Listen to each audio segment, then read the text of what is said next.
Qanday qilib YouTube'da monetizatsiyani tezroq yoqish mumkin? Assalomu alaykum do'stlar, ismim G'ayrat va siz mening YouTube kanalimdasiz. Bu yerda biz YouTube, sun'iy intellektlar va foydali saytlar haqida gaplashamiz. Demak, boshladik. Va yana o'sha siyqas chiqib ketgan 10 million marta ko'rishlar va yana 4000 soat katta videolarni ko'rishi va 1000 ta obunachi. Aynan xuddi shu narsa orqali siz monetizatsiyani yoqishingiz mumkin. Bu gapni juda ham ko'p ta'kidlashadi. Xo'sh, lekin biz e'tiborni nimaga berishimiz kerak? Short videogami yoki katta videolargami? Agar sizni short videolaringiz ko'p ko'rilayotgan bo'lsa, million ko'rilayotgan bo'lsa, unda short videoga e'tibor qaratganingiz ma'qulroq. Misol uchun 10 million marta ko'rilish bu muddati ham bor-da, 3 oy. 3 oy ichida siz 10 million marta ko'rilishingiz kerak. Bu degani tasavvur qiling, siz 3 oyda qanchadir bir 15 tacha video qo'yadigan bo'lsangiz, 15 ta 20 ta yoki undan ko'p yoki har kuni bittadan qo'yib boradigan bo'lsangiz ham 90 ta video bo'ladi. Uni 10 million marta ko'rilishi kerak. 10 million marta ko'rilishi uchun sizning videolaringiz million prosmotrlar bo'lishi kerak yoki 100 mingtadan ko'pgina bo'lishi kerak. Lekin sizning videoyingiz 10 mingta, 20 mingta, 10 mingta, 20 mingta atrofida aylanadigan bo'lsa, uni ba'zi kam ko'riladiganlar ham bo'ladi-da. Hamma videoyingiz ham ko'tarilib keta olmaydi. O'sha sababli 3 oy vaqt o'tgandan keyin bu yoqdagi eski videolaringiz prosmotr 10 million marta ko'rilishga hisoblanmay qoladi.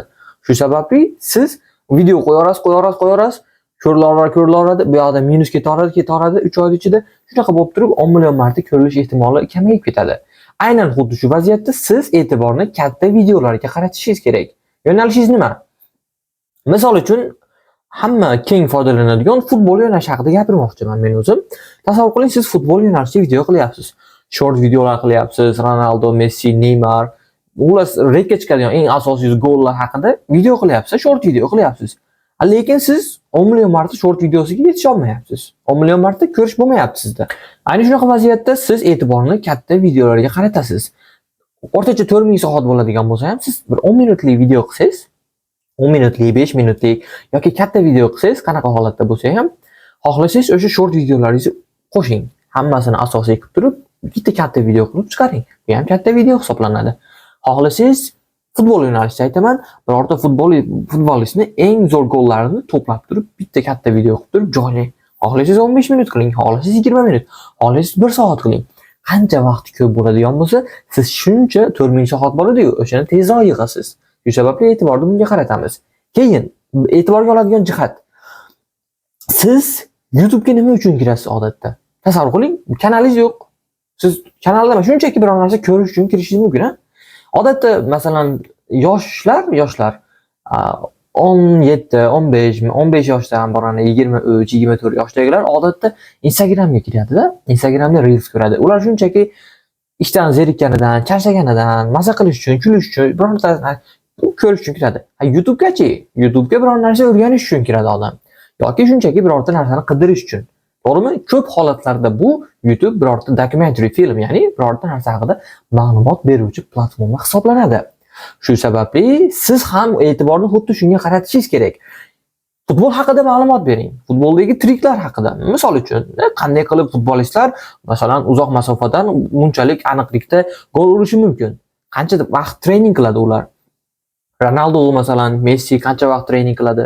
Yoki Neymar, Ronaldinho farqi yo'q, ularning videolari, ularda treninglari olsangiz bo'ladi. Xohlasangiz Instagramdan to'playsizda ularning videolarini, keyin katta video qilib chiqarasiz.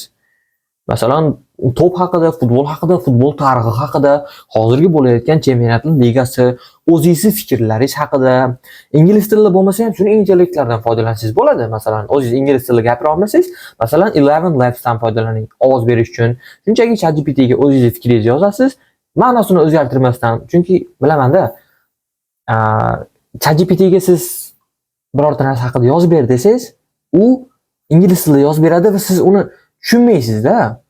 Masalan, lekin o'zingiz ona tilingizda yozsangiz, ichingizdagi hissiyotingiz bo'ladi, o'ylayotgan fikrlaringiz bo'ladi. O'shani o'zbek tilida yozasiz, xuddi shuni umuman o'zgartirmasdan ma'nosini ushlagan holatda menga ingliz tiliga tarjima qilib ber deb yozasiz. Keyin o'shani 11 Labs'ga berasiz. Xuddi o'shani ovozni qo'yasiz, CapCut'da montaj qilasizmi, Premiere Pro farqi yo'q. Birorta montaj ilovasini olasiz, shunga qo'yasiz.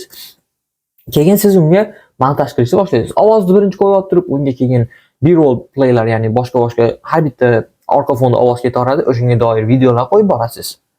Neymar mana yili tug'ilgan degan narsalar. Misol uchun aytyapman-da, endi futbolga bo'lganligi sababli. Xuddi shunaqa qilib turib, siz 4000 soatni osonlik bilan yig'ib olishingiz mumkin bo'ladi albatta. Baribir osonlik bilan deganda men sizga bugun video qilsangiz, ertasi kuni yo bo'lib qoladi, yo bir haftadan keyin bo'lib qoladi deya olmayman.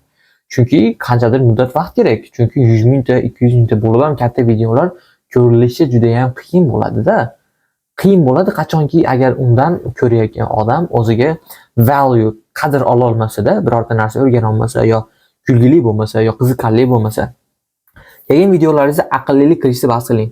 Men sizlarga hozir aqllilik qilayotgan bo'lishi mumkin, lekin bu narsani men o'rgatyapman-da. Lekin masalan sizlar o'rganmoqchi bo'lib turib ko'rayotgansizlar bu videoda. Tasavvur qiling, ishdan charchab keldilar. Soat 7:30, 8 ishdan charchab zo'rg'a kirdi. Kim biron narsa o'rganishni xohlaydi? Misol uchun, to'g'rimi? Qanday qilib? Kim? Shunchaki ko'radi, maza qilish uchun ko'radi. Demak, siz ham odamlar maza qilishi uchun video tayyorlashingiz kerak. Ana o'shanda mana u qancha ko'p ko'rsa 10 minutlik video qilgan bo'lsangiz, 10 minutlikda 7 minut, 8 minut ko'rgan bo'lsa, haligi minutlarda bitta prosmotrga 7 minut qo'shila oladi. 10 tada 70 minut. Bu degani 1 soat. 60 minut 1 soat ma'nosi bo'ladigan bo'lsa, to'g'rimi? 6 minut ko'radigan bo'lsa ham shunaqa bo'ladi. E'tiborni xuddi shunga qaratamiz. Dokumentariy filmlar qiling, xuddi shunaqa holatda siz 4000 soatni yig'ib olsangiz bo'ladi. Ammo bunga ham ancha vaqt ketadi. Keyin bitta narsani tushuningda, YouTube'da video qo'yilishdan oldin juda ham ko'p reklama chiqyapti-da. Sizning videolaringizda reklama bo'lmasligi mumkin, lekin YouTube'ning o'zida juda ham ko'p reklama bor. Biz O'zbekistonda reklama yo'qligi uchun juda ham ko'pchilik YouTube'ga kirib uzoq muddat ko'ra oladi-da. Chet elda unaqa emas. Chet elda masalan, o'zingiz ham bilasiz buni qanaqa bo'lishini. Agar bilmaydigan bo'lsangiz, masalan, VPN yoqing, birorta chet el mamlakatini foydalaning, YouTube'ga kirib ko'ring. Tozalab turib, bitta telefonni tozalab, YouTube'ga kirib ko'ring, bir dunyo reklama chiqadi. Unaqa reklama ko'p bor joyga odamlar kirib turib uzoq muddatli ko'rishi ham qiyin-da. O'sha narsalarni ham hisobga olishingiz kerak albatta. Agar yanada o'zingiz kanalingizni qanaqadir yo'nalishini, birorta savol tug'ilgan bo'lsa, shu kabi izohlarda yozib qoldiring. Javob berishga, video qilib chiqarishga harakat qilaman. Men sizlarga yaxshiroq yetkazib bera oldim degan umiddaman. Agar yana ham chuqurroq kirmoqchi bo'lsangiz, yana ham shu yo'nalishda yaxshiroq ketmoqchi bo'lsangiz, o'zimning konsultatsiya xizmatim ham bor albatta. Juda ham arzon holatda bo'ladi bu sizlarga yordam berish uchun. Chunki tabiiyki men masalan sizlarga hamma yo'nalishinglarni birma-bir tahlil qilib, unga reja tuzib turib, masalan content reja degan narsalar bor. Content rejalarni tuzishda men masalan bitta videoda hammanikini qilib bera olmayman. Shu sababli imkon qadar harakat qiladigan bo'lsangiz, qiziqishingiz bo'lsa, siz o'zingiz yo'nalishingiz bo'yicha, mutaxassisligingiz bo'yicha shuni orqali pul topmoqchi bo'lsangiz, mana masalan meni konsultatsiya xizmatimni olishingiz mumkin albatta. Buning uchun shu video ostida qoldiraman. Telegramdan meni Holdarov off deb qidiradigan bo'lsangiz, video ostida ham qoldiraman, videoni o'zida ham chiqadi.